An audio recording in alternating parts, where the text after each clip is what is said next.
Buenas noches, bienvenidos a Dimensión Uruguay. Este programa lo dedicamos a hablar de violencia, la violencia que convive con nosotros en todos los lugares y en todos los espacios. Nos preguntamos si violencia y delito es la misma cosa.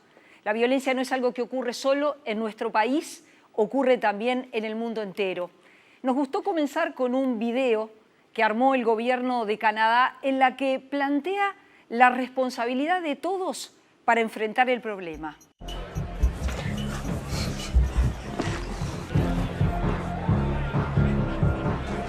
Thanks for keeping your mouth shut.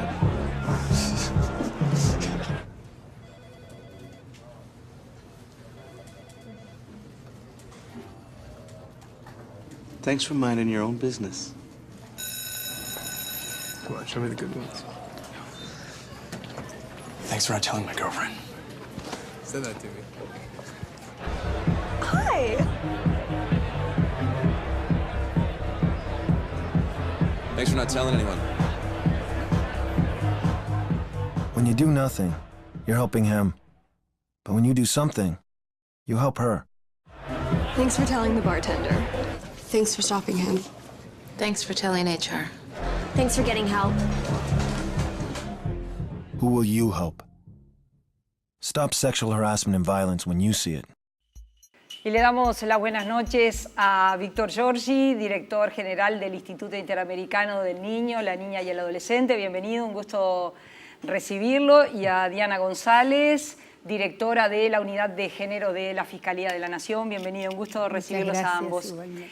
Y bueno, yo en la presentación decía, bueno, es lo mismo la violencia cotidiana que los delitos. Esta forma que tiene el gobierno de Canadá, en particular la región de Ontario, de encarar el tema y planteárselo a la ciudadanía, eso del compromiso social con esta cantidad de violencias cotidianas que se dan y que muchas veces las vemos, pero las dejamos pasar porque le pasa a otro. Víctor. Bueno, en realidad cuando hablamos de delito es cuando algunas violencias pasan un determinado límite y se hacen notorias, pero hay un conjunto de violencias cotidianas que se dan en los ámbitos domésticos, los ámbitos comunitarios, en la propia vía pública, en las instituciones, que son consideradas como cosas naturales, que no son sancionadas, no son cuestionadas, son naturalizadas y muchas veces esas violencias son el punto de partida de otras violencias mayores, más espectaculares, que son las que aparecen en la prensa, las que sostienen los discursos de la seguridad, pero en general hay como un recorte de tomar las violencias espectaculares como problema y no tomar las violencias cotidianas, esas pequeñas, grandes violencias, como la raíz del problema. Diana, por decirlo de alguna manera, por algo se empieza, esa violencia cotidiana muchas veces después llega a configurar otro tipo de violencias. Sin lugar a dudas las violencias se reproducen y multiplican, pero la pregunta es ¿cuál es el principio y cuál es el final? ¿Dónde se empezó, ¿no? ¿Y cuál es el que sigue? Porque yo creo que en realidad hay muchas violencias que terminan justamente en muchas violencias dentro de la comunidad que terminan también en las casas y en lo cotidiano, ¿no? Y que no le damos la relevancia que tiene a esas dimensiones. Por ejemplo, la violencia a través de las imágenes, ¿no? Imágenes violentas hacia las mujeres, donde las mujeres aparecen desnudas al lado de una botella de cerveza o de un auto. Es una violencia que luego impacta en algo que creemos que es cotidiano y es muy violento y es muy grave, como es la relación de sometimiento y de desprecio en una pareja entre un hombre y una mujer, o de un hombre hacia una mujer, ¿no? Entonces, quizás claro, más ¿dónde que está el principio? Claro, ¿dónde está el principio y el final? Y hasta dónde las más graves son las que nos muestran como espectaculares, ¿no? O justamente las sórdidas, las continuas, las que dañan profundamente la vida de la gente, son esas que decimos, bueno, quedan para atrás porque en definitiva el sistema ha dejado en manos de particulares la sanción por algunas conductas, ¿sí? Hay unas conductas que se encarga el Estado de sancionar, ¿sí? En la práctica. Y hay otras que se dejan, bueno, dentro de la familia. Los niños, niñas y adolescentes y las mujeres son personas que han llegado poco como víctimas al sistema de justicia porque hay otro control penal previo, muy injusto, que es el del patriarca, ¿verdad? El del paterfamilias, ¿no? Entonces no llegamos al sistema de justicia porque nos matan adentro. Tenemos pena de muerte en el sistema del patriarcado, en esos tribunales paralelos. Lo que quiere decir es que en realidad lo que más se ve o lo que más impacta ante la ciudadanía es sobre todo aquel delito o aquella violencia que involucra la propiedad y menos la que involucra e impacta sobre las mujeres, sobre los niños, sobre las niñas, sobre los adolescentes. Nosotros salimos, como lo hacemos habitualmente, decimos en nuestro programa, a preguntarles a diferentes expertos precisamente sobre este tema. Y esto es lo que recogíamos. En Uruguay hay una cultura de la violencia que invade cualquier lugar y actividad. Si bien todos estamos preocupados por el delito y la violencia, desde la sociedad civil, el dirigente político y hasta el ciudadano de a pie, hay concepciones muy distintas de cómo abordar el problema de la inseguridad. La violencia es todo aquel acto que de alguna manera busca dominar y controlar a otro. Podemos encontrar violencia contra los niños, podemos encontrar violencia entre sociedades, entre países. Siempre la cuestión del poder, de quien ostenta más poder y busca dominar a otro país, a otra nación, a otro grupo social, o en este caso a las mujeres, es la explicación de la violencia. Tenemos violencia hacia la mujer, tenemos violencia de raza, tenemos violencia de etnia, tenemos violencia de clase. Los más fuertes siempre imponen en sus relaciones interpersonales el poder, el sometimiento, y los niños están dentro de esa dinámica de violencia estructural que tenemos como sociedad. Nos conformamos en una sociedad de relaciones interpersonales violentas. Yo no creo que se haya incrementado. Lo que creo que tiene mucha más visibilidad el hecho. Creo que esto es la violencia contra las mujeres es algo institucional y estructural, no que sean de las instituciones del Estado, sino del mundo, de la sociedad, y ahora tiene mucha más visibilidad porque hay mucha más repulsa. Una encuesta reciente de la consultora Cifra evidencia que la inseguridad es la mayor preocupación de los uruguayos, mucho más que la economía o que la educación. Sin embargo, según cifras del Ministerio del Interior, en 2015 los homicidios calificados como violencia intrafamiliar fueron casi tantos como los cometidos dentro de una rapiña.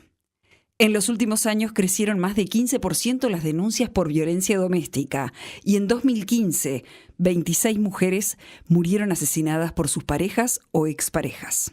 Cuando la violencia se da en ese marco que se combina esta relación violenta con las relaciones de amor, con las relaciones de afecto, con la intimidad, lo que sucede es que a las víctimas, a las mujeres, les cuesta mucho decodificar e interpretar que eso que le está pasando con él tiene que ver con la violencia.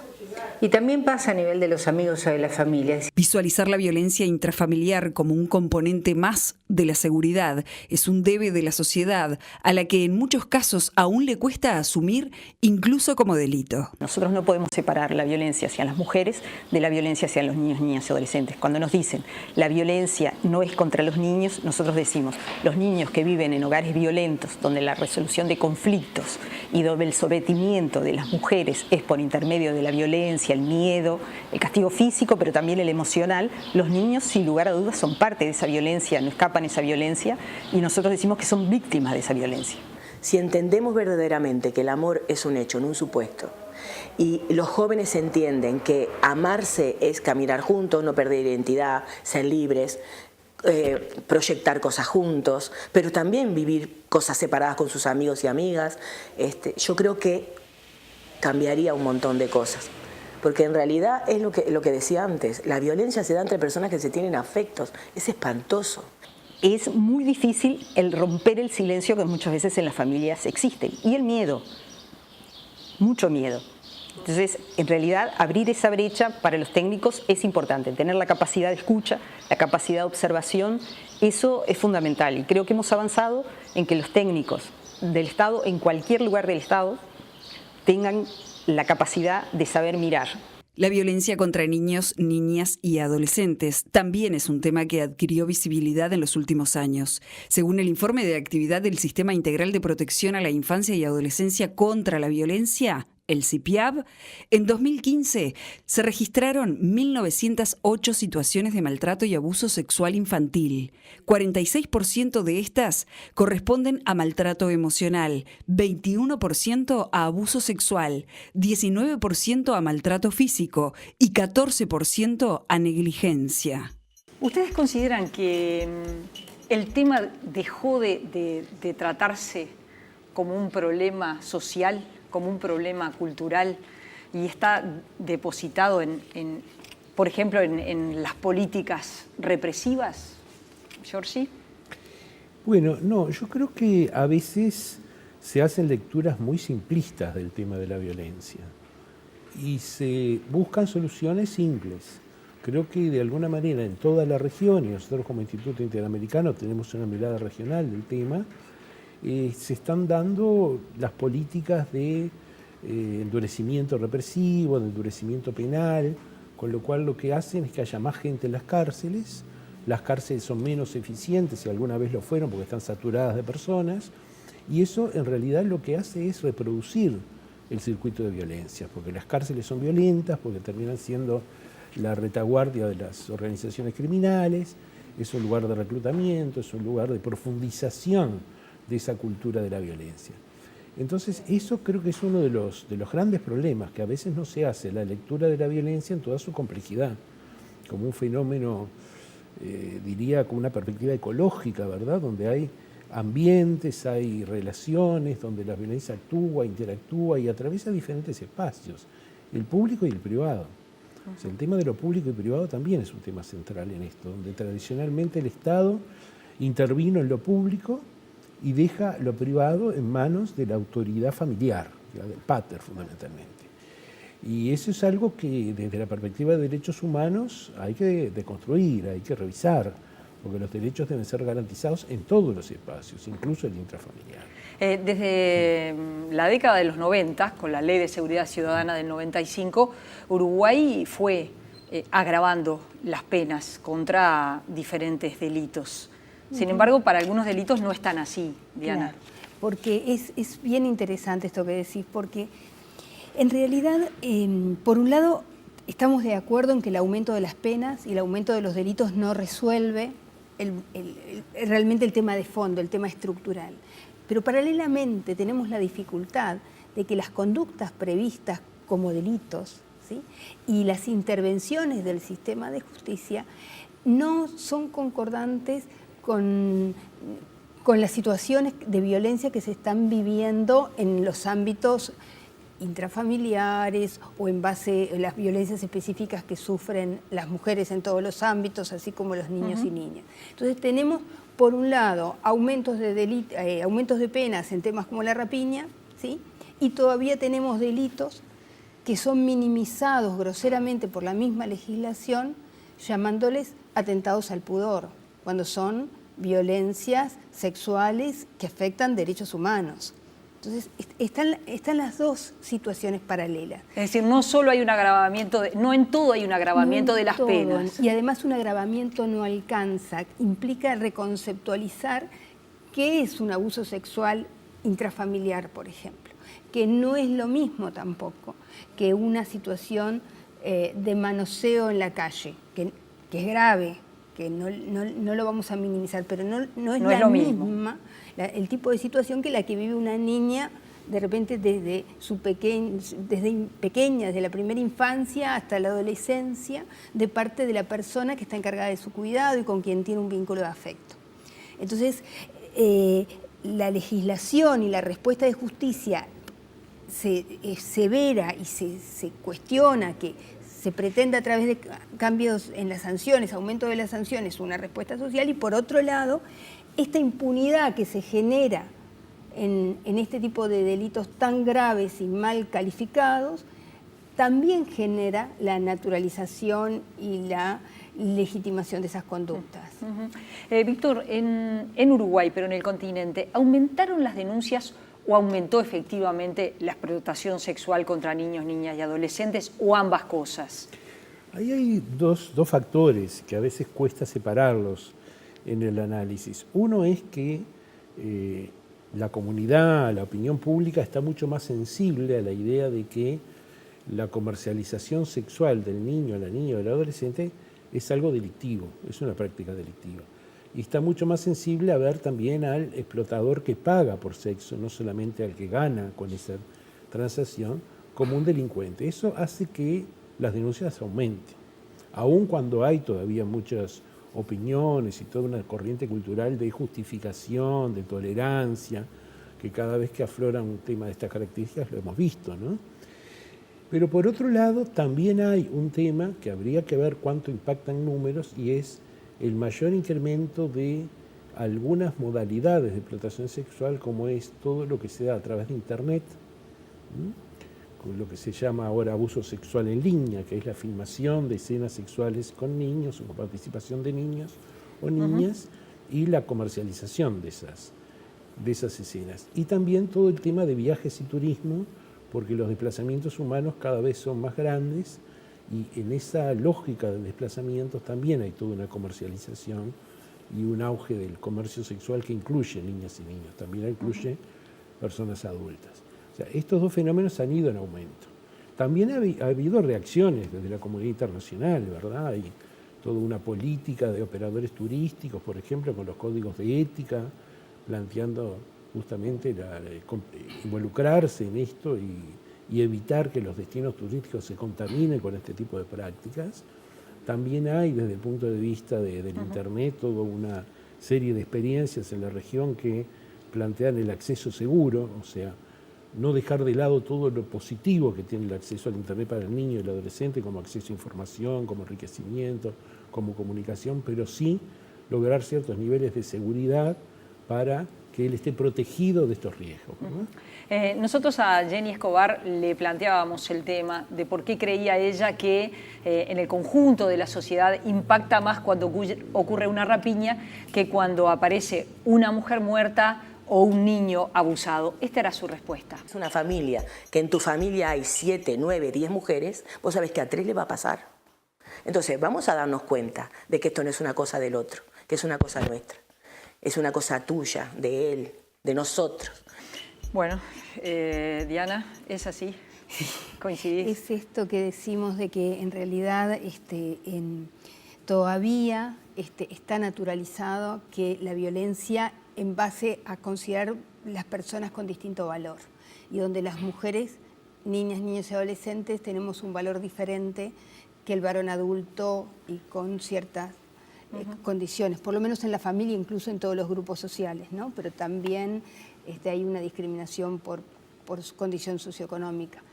Entonces esta naturalización tiene que ver con un modelo que ha persistido a lo largo de todas las culturas y todas las épocas históricas, en las que el varón defiende, el varón patriarcal, defiende estar por encima de la mujer y a la vez estar al igual que los otros varones.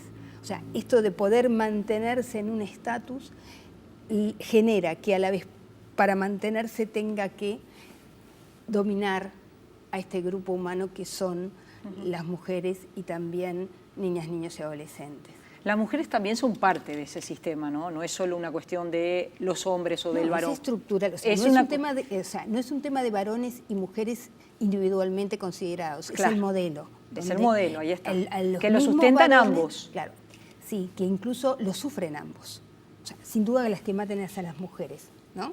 Pero lo sufren ambos, porque los varones son presionados para tener unos modelos de relacionamiento con sus pares y con las mujeres que les privan de muchas relaciones de afecto, de poder expresar sus emociones, de poder tener unas relaciones mucho más horizontales con sus compañeras de vida, ¿no? y más ricas, por tanto.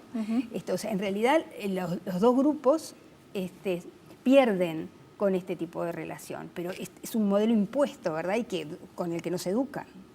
Que habrá que, bueno, desandar. Vamos a hacer una breve pausa y ya regresamos.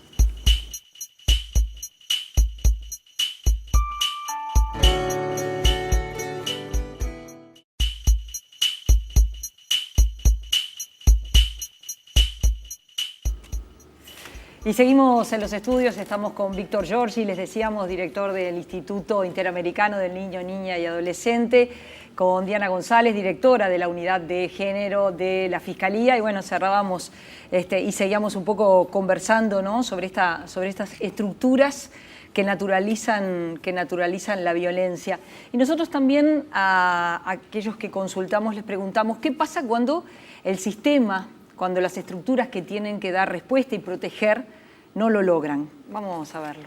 Cuando las instituciones que están pensadas para proteger, contener y asistir a los más vulnerables fallan en cumplir su función, también eso lo podemos entender como violencia. De la dificultad de desterrar antiguas prácticas en la institución policial, en la institución educativa, en los servicios de salud, que pueden producir formas de violencia. Esto va desde el caso de gatillo fácil, la falta de atención a veces en salud o en el sistema de enseñanza, prácticas de exclusión. Paradójicamente, la violencia institucional afecta a los colectivos más vulnerables. Hay un aumento de la violencia estructural en Uruguay y esa violencia, por sus características, por sus manifestaciones, tiende además a tener como víctimas fundamentalmente a los niños y a los adolescentes. La sociedad uruguaya tiene una seria deuda con los niños y adolescentes que se arrastran no desde la crisis del año 2002, esto no tiene 14 años, no tiene 20, esto ya lo alertaba Juan Pablo Terra en una publicación que hace en el año 1986 con datos que venían del 73 y del 84. Juan Pablo Terra decía, la sociedad uruguaya tiene un grave problema con la infantilización de la pobreza. Esto va a traer consecuencias en el futuro. Y hoy estamos viendo esa consecuencia. Hay una cantidad de estructuras que después las personas que sufren violencia no les llega inmediatamente, porque la inmediatez es muy importante porque salva vidas.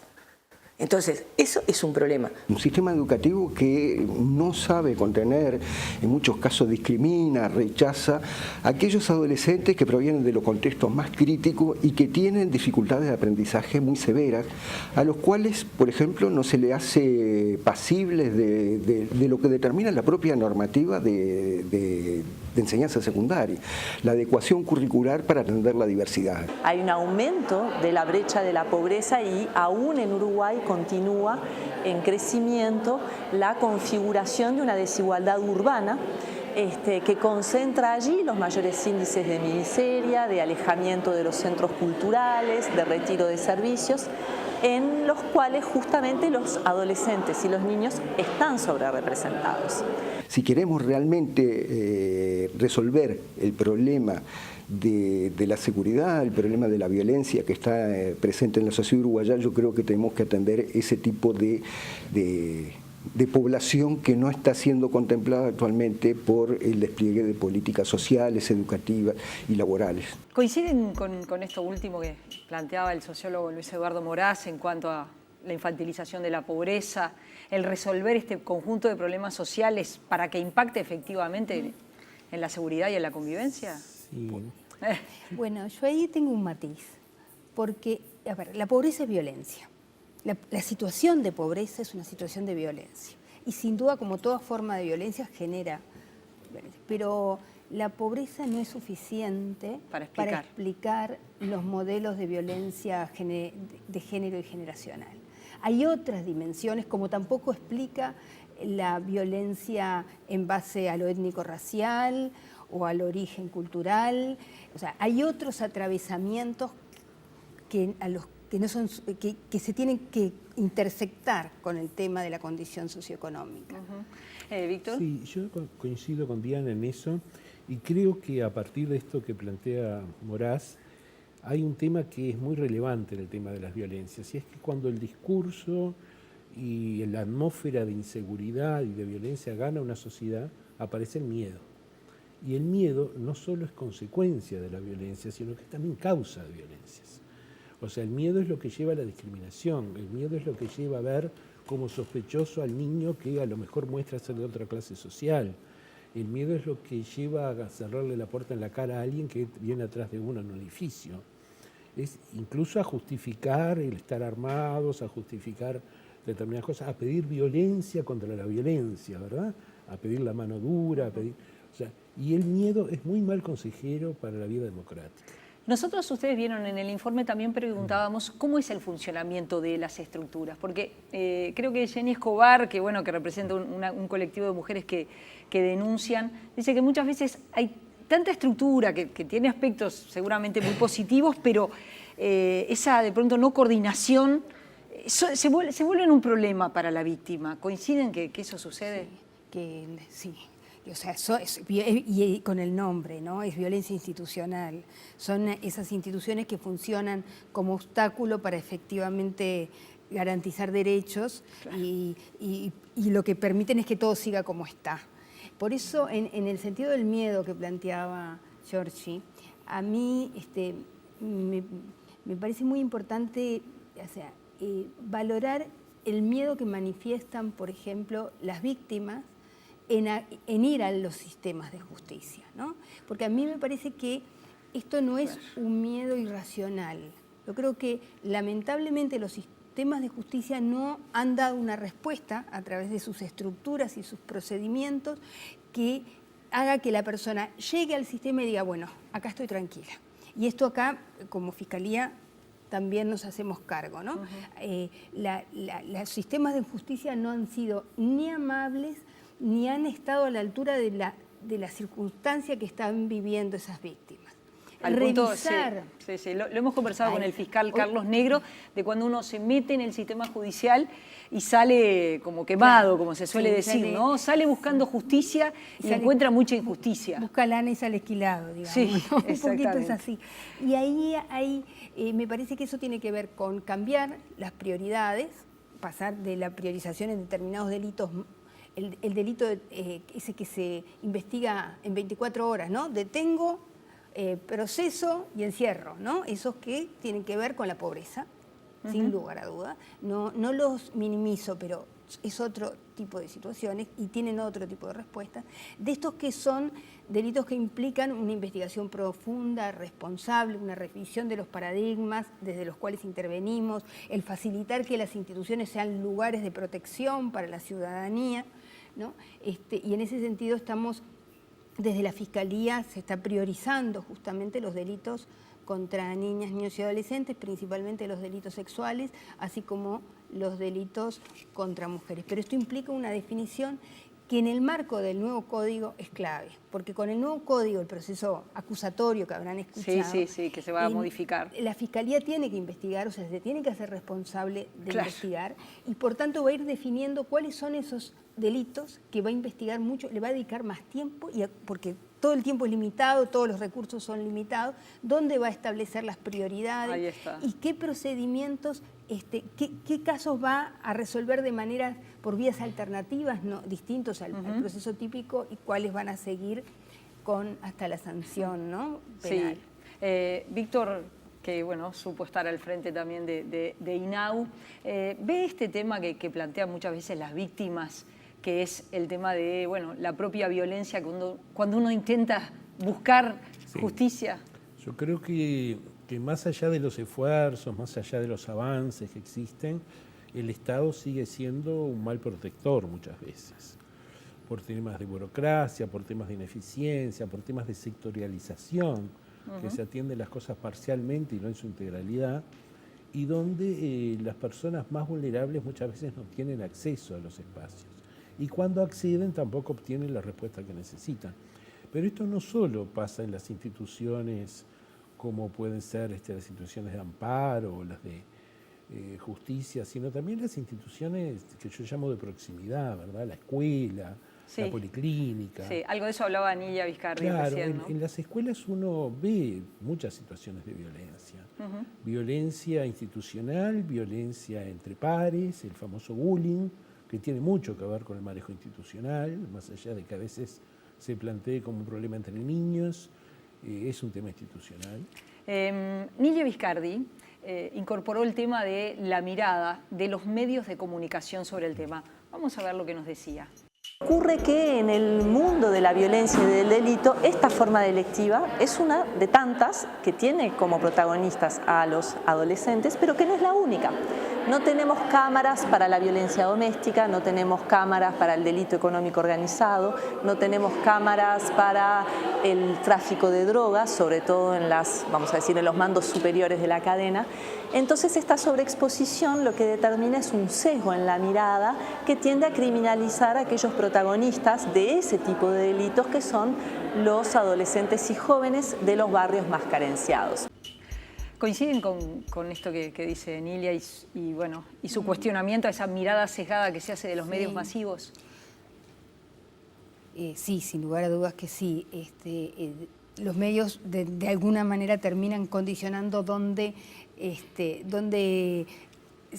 las instituciones ponen énfasis para la respuesta, ¿no? Porque ante la presión social hay una reacción de las instituciones, ¿verdad? Entonces es bien importante la postura que tengan. Tampoco se han desarrollado medios para poder dar garantías a las personas en relación a temas diferentes a, por ejemplo, un hurto, ¿no?, en la calle. O sea, también tiene que ver por qué tenemos cámaras, ¿no?, y no tenemos otro tipo de herramientas o no validamos otro tipo de herramientas para poder garantizar que la palabra de los niños sea escuchado, por ejemplo. ¿Por qué no valoramos lo que dice una filmadora y no valoramos lo que dice un profesional psicólogo que está especializado en una temática y en un informe da cuenta de una situación de maltrato? Víctor.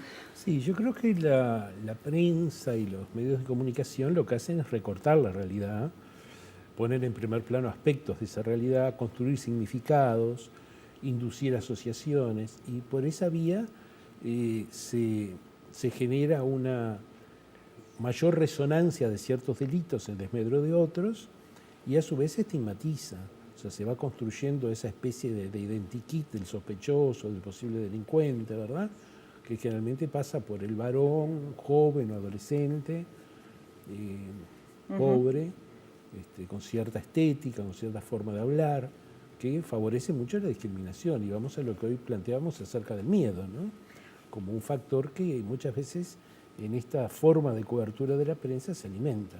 Lo que creo que hay un gran déficit de la prensa, siempre se plantea el derecho a informar, sí, es justamente el avanzar en informar y en analizar los hechos y en tratar de incursionar en causas, y no solamente en la parte espectacular de la noticia, ¿no? Con el sociólogo Luis Eduardo Moraz, él reflexionaba acerca del crecimiento económico. Muchas de las explicaciones que se dan, se dice, bueno, el país ha mejorado, la bonanza se ha notado, se redujo la pobreza, se redujo la indigencia. Sin embargo, él señalaba que, bueno, que este crecimiento económico no se ha visto reflejado de igual manera en la inversión social. Vamos a ver lo que nos decía. Yo creo que debería ser más profunda porque si miramos la evolución de la economía, el valor de la tierra, por poner un indicador, el valor de la tierra en los últimos 12 años se multiplicó por 4. La inversión social no se multiplicó por 4. Las personas que viven en un asentamiento no vieron mejoradas sus condiciones de vida 4 veces. Bueno, allí decía, ¿no?, el valor de la tierra se multiplica por 4, pero el valor de la inversión social no se multiplicó por tantas veces. Aún así, yo creo que ha habido un incremento de la inversión social y que hay un problema que va más allá de esto, y es cómo la inversión social, las políticas sociales realmente modifican la situación y logran que ciertos sectores se integren socialmente. O sea, no solo cubran ciertas necesidades básicas, sino que logran realmente incorporarse a la vida social activa a través del empleo digno, a través de acceso a la educación. O sea, ahí se ha generado, y es un tema bastante regional, este tema de la dualidad del sistema de protección, ¿verdad? Hay como una población que recibe beneficios de ese sistema, en la cual se invierte dinero, pero siguen siempre como en un estándar de personas asistidas que no logran la autonomía, que no logran revertir a la sociedad. Y ese enganche, ¿verdad?, entre las políticas focalizadas y las políticas universales, que son las que hacen que la gente pueda estudiar, pueda trabajar, pueda integrarse socialmente, no se ha logrado. Pasó por Montevideo un evento que organizó la Cooperación Española y estuvieron aquí más de una docena de jueces, de magistrados españoles. Y hablamos con ellos precisamente de este tema, del tema de la violencia, del tema del delito, del crimen organizado. Y ellos, en el caso de la sociedad española, lo vincularon con la pérdida de la autoridad, la pérdida del respeto y la pérdida de la educación. Vamos a ver lo que decían los españoles. El sistema judicial español tiene más experiencia que el uruguayo a la hora de jurisprudencia sobre violencia doméstica y de género. Mientras que en Uruguay la primera ley sobre la materia es de 2002, en España se hizo unos años antes a raíz del caso de Ana Orantes, una mujer que se animó a denunciar en televisión los malos tratos que recibía y luego fue brutalmente asesinada por su marido. Lo que se hizo fue una concienciación social, la propia sociedad se concienció como si dijésemos sola y los poderes públicos iniciaron una trayectoria de protección a la mujer y se plasmó en dos cuestiones. La primera fue dentro del Consejo General del Poder Judicial el Observatorio de Violencia de la Mujer y Violencia de Género y Doméstica, que fue creado en el año 2002, que ahora hablaré, y luego en el año 2004 la Ley Orgánica de Protección Integral contra la Violencia de Género y Doméstica. En los últimos años, la cantidad de delitos cometidos en España ha descendido, de tal manera que es el tercer país con menor criminalidad de Europa, solo por debajo de Portugal y Grecia. Sin embargo, desde 2007 hay un tipo de delito en particular que viene en aumento. El número de delitos cometidos por los menores que agreden a sus padres está incrementándose desde el año 2007. Es un incremento constante. De hecho, ya lo que llevamos del año 2016, el número de detenciones por agresiones a padres por parte de sus hijos ha aumentado respecto del año 2015. Los cambios sustanciales que vivió la sociedad española a partir de la segunda mitad del siglo XX modificaron de tal forma la conformación de la sociedad que fomentó la aparición de este tipo de violencia que hasta ahora se daba mayoritariamente a la inversa. Y hemos pasado de modelos de educación y de sociedad, una sociedad más autoritaria a otra mucho más permisiva, una sociedad democrática, mal entendido el concepto de democracia en este aspecto.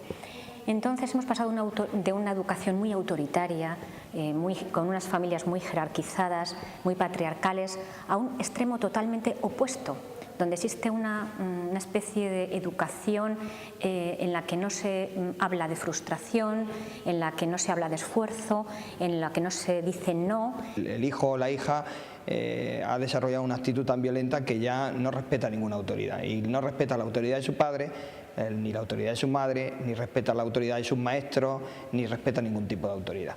Tenemos jóvenes a los que no se les ha dicho nunca que no saben lo que es la frustración en pequeñas cosas, en no tener algo, en que él no puede decidir sus horarios, él no puede decidir si va o no al colegio. Entonces esos niños que nunca han recibido un no por respuesta llegan a la adolescencia y ahí puede originarse el conflicto, cuando empiezan por primera vez a recibir un no por respuesta. Es un poco fuerte decirlo cuando estamos hablando, como estamos en sociedades que avanzan con todas las declaraciones de derechos y las convenciones que firmamos, avanzamos ante un espacio de un reconocimiento de derechos, pero también yo creo que hay que asumir que hay que poner también no solo derechos sino obligaciones, y que esas obligaciones hay que tenerlas desde que uno es pequeño, ¿no? Y hay que tener límites. Bueno, como ustedes veían, una perspectiva diferente, ¿no?, de lo que estaba pasando en España. La primera abogada española que hablaba de la existencia de una unidad que en nuestro país recién se está creando y que ellos la tienen desde el año 92. Y después esto, ¿no?, la pérdida de autoridad, la pérdida del respeto, la pérdida de la educación. O el vacío. O el vacío, ¿no? Digo, porque a mí me da la impresión, por lo que plantean, que lo que pasó fue que pasan de un modelo autoritario y no es que se van al otro extremo, sino más bien que se van a la falta de contenido en esos vínculos, ¿no? Porque también el ser cuidado es un derecho. Por eso me gusta pensar los derechos esa dicotomía entre derechos y obligaciones no me convence, porque creo que los derechos humanos son derechos más allá de las conductas de las personas individualmente, ¿no? El Estado debe garantizarlo siempre. Y que en realidad lo que nos está pasando es que eso que llamamos obligaciones son formas de cuidado dentro de las familias, o sea, son formas de relacionarnos entre personas, también entre adultos, y que cuando uno ve que eso pierde no es porque la persona ejerce sus derechos de más y no cumple las obligaciones, sino porque no está pudiendo ejercer sus derechos. Sino, probablemente en esas familias no hubo un cuidado, ¿verdad?, en esto del ejercicio de los derechos y la protección como derecho de los niños, niñas y adolescentes, ¿no? Yo creo que esta dicotomía, como decía bien Diana, creo que es un error conceptual, porque los derechos van acompañados de responsabilidades, no de obligaciones que si no las cumplís no tenés los derechos, sino que van acompañados de responsabilidades. Y el desarrollo de la responsabilidad es un derecho. Es un derecho que tiene que ver con la socialización, que tiene que ver con la implementación de las capacidades de vivir en sociedad, que tiene que ver con el principio de autonomía progresiva.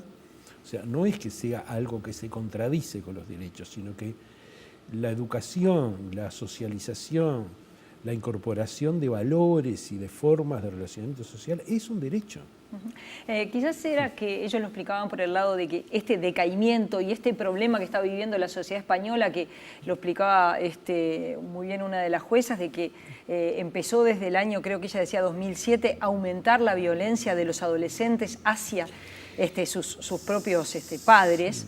Y ella decía, ahí está vinculado con un decaimiento en el seno de la familia, un decaimiento del respeto, un decaimiento de la educación, un decaimiento de los valores, ¿no? La pregunta es cuáles eran los valores que estaban antes, ¿no?, en un modelo autoritario. ¿Cuáles eran las formas de relacionamiento? ¿Había respeto? Porque ella misma dice, antes la violencia era al revés, era de los adultos hacia los niños. O sea que estamos en lo mismo, en un no respeto de los derechos de cada uno de los integrantes de esa familia. Yo creo que los adultos estamos teniendo una enorme dificultad de pasar del modelo del adulto como autoridad absoluta, de la bofetada, de que yo tengo la última palabra, de que no hacer porque yo te lo digo. Es porque yo te lo digo, no seas atrevido y no me contestes, a un modelo de autoridad diferente, que se basa en el respeto al otro, el respeto mutuo. Y en ese vacío es que se generan estas cosas, ¿verdad?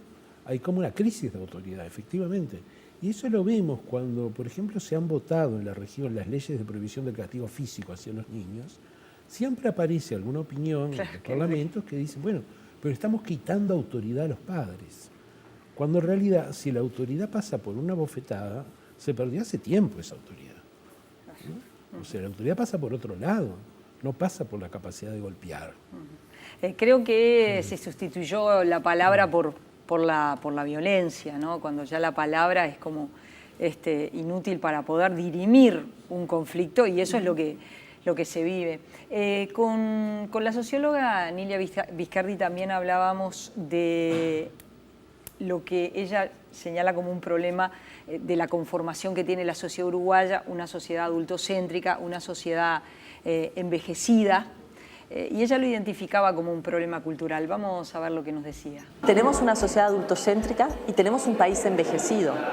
Y el envejecimiento no es un problema únicamente demográfico, es un problema cultural. Uno de los problemas de tener un país envejecido es la dificultad de poder manejar sentidos alternativos, prácticas alternativas, y esta incapacidad que creo que tiene el Uruguay de recibir los nuevos sentidos y de vivirlos no como una amenaza a lo instituido y al antiguo, sino justamente como un camino a abrir. Coinciden que no estamos en ese camino a abrirnos. Es complicado. Sí. Víctor. Creo que el tema del envejecimiento de la sociedad uruguaya es un dato de la realidad.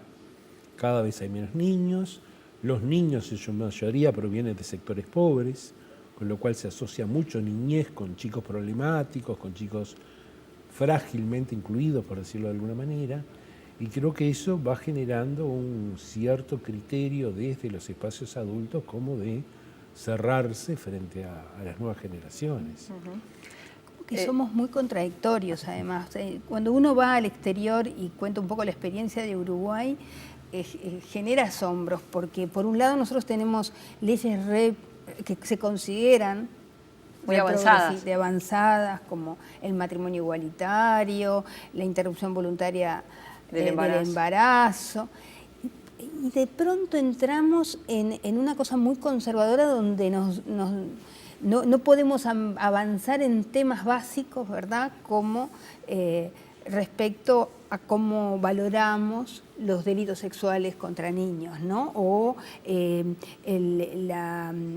estará vinculado con esto de ser adultocéntricos, de ser una sociedad tan adulta. Esto del sagrado de la familia, ¿no? El sagrado inviolable, y que aquí nadie se debe meter, y hay que tener cuidado toda vez que cuestionamos el poder de la patria potestad, sea en el padre o en la madre, pero también muy especialmente en el varón cuando reclama algo de derechos respecto de sus hijos, esto de la autoridad, ¿no? Es bien contradictorio Uruguay en eso, es como que avanzamos como por impulsos y después nos volvemos para atrás, ¿no? En muchas de estas cosas. Impulso y su freno. Ya lo vamos a tener a Caetano en unos minutos para conversar un poco de eso. Gracias por haber venido esta noche, ha sido un gusto recibirlos, por hablar de este tema que siempre es complejo, pero evidentemente ocupa gran parte de la vida cotidiana de todos. Gracias por haber estado. Gracias. Hacemos una pausa, ya venimos con el historiador Gerardo Caetano.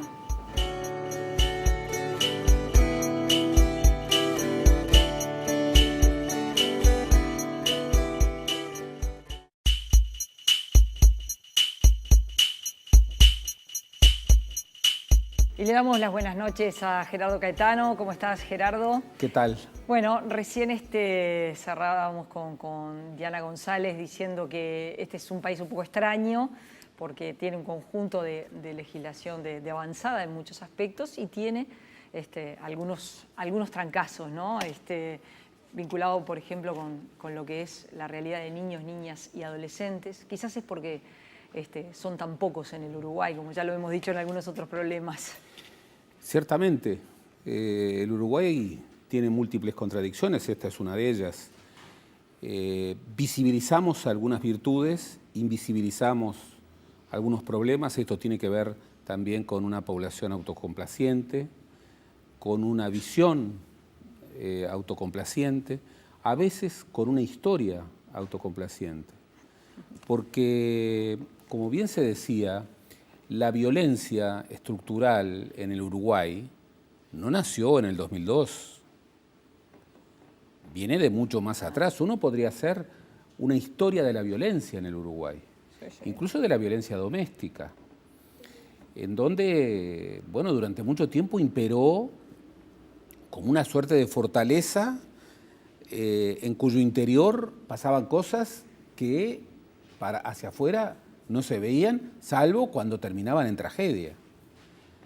Esto no quiere decir que Uruguay, digamos, tenga una particularidad violenta dentro de un mundo que es efectivamente muy violento y dentro de un continente que, sin tener guerras, está en proceso de paz, la última guerra civil en Colombia, es un continente muy violento a nivel de la interrelación personal.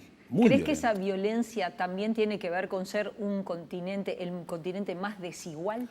No cabe duda. La desigualdad causa violencia. Causa violencia. Se lo señalaba muy bien. La desigualdad en sí mismo es una violencia. El concepto de violencia institucional, que durante mucho tiempo estaba como anatematizado, porque se suponía que hablar de violencia institucional era legitimar la respuesta violenta a la violencia institucional. Nada de eso. Es reconocer una violencia que reside en las estructuras de la sociedad. Hay en un barrio marginal, en donde la basura es lo que se impone, en donde no hay buen saneamiento, en donde la inseguridad es particularmente grave, en donde lo que ven los niños es tratos intrafamiliares muchas veces pautados pautados por la violencia y por el autoritarismo. Porque evidentemente, por supuesto que la violencia nos afecta a todos, el delito nos afecta a todos, pero hay colectivos que están más golpeados que otros colectivos. Que son Los muy colectivos más vulnerables. vulnerables, las mujeres, los niños, las niñas, los propios adolescentes pobres, son los colectivos, cuando uno mira y recorre lo que son los delitos, están fundamentalmente centrados ahí, ¿no? Sin lugar a dudas, lo cual no quiere decir, y bien se señalaba, que, digamos, esta sea solamente una variable de una franja de la población marginal, pobre, porque la violencia está instalada e intercepta a la sociedad, transversaliza a la sociedad en todos sus fragmentos. Los barrios pudientes están cargados de violencia. La violencia... Aunque no salgan en la tele, ¿no? No salen en la tele, ¿por qué? Porque en la tele se proyecta, se potencializa determinado tipo de violencia. Hay violencias múltiples, hay violencias, por ejemplo, la forma de violencia en el trato con los trabajadores, la forma de violencia en el trato con el personal que cumple funciones en las casas, la forma de violencia con, bueno, los transeúntes, a veces incluso... En el tránsito. El tránsito. En una cancha de fútbol. Claro. Es decir, estamos en una cultura, en un cambio civilizatorio, en donde la carga de violencia es muy fuerte, es muy fuerte. No, es muy difícil hacer la comparación de épocas en términos de más o menos violencia.